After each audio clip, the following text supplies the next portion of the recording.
in different places you need different policies, structural reforms, tax policy reforms, fiscal consolidation, and so on. And it wasn't happening, or at least not happening very fast. And so the growth has turned out to be systematically disappointing. Kind of every year the growth forecasts go down. And at some point it seemed to me, and you never know exactly when, the recognition of the lower growth and the effect on corporate earnings and somehow would get reflected in asset prices. And that seems to be what's going on now.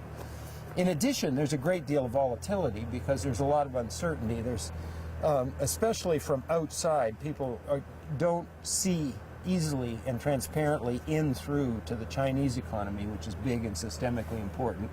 And they've made kind of clumsy policy mistakes with respect to the stock markets and to some extent the exchange rate. Yes.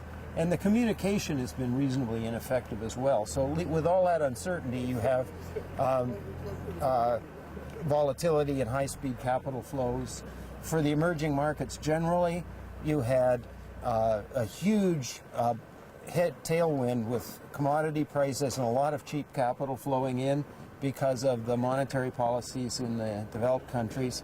And then both of those things have reversed. Commodity prices dramatically, pretty much across the board, producing fiscal stress, headwinds to growth, and so on. And you have volatile capital movements as the Federal Reserve starts to normalize its policy. So it's just a very unusual environment. But I'd say looking forward, the structural underpinnings of sort of sustained kind of resilient growth are really not in place right now. Okay. And it's going to take time to put them in place. So I would not think of this period of slow growth as a temporary phenomenon. It's not permanent, but you know, it's not going to go away in 2016.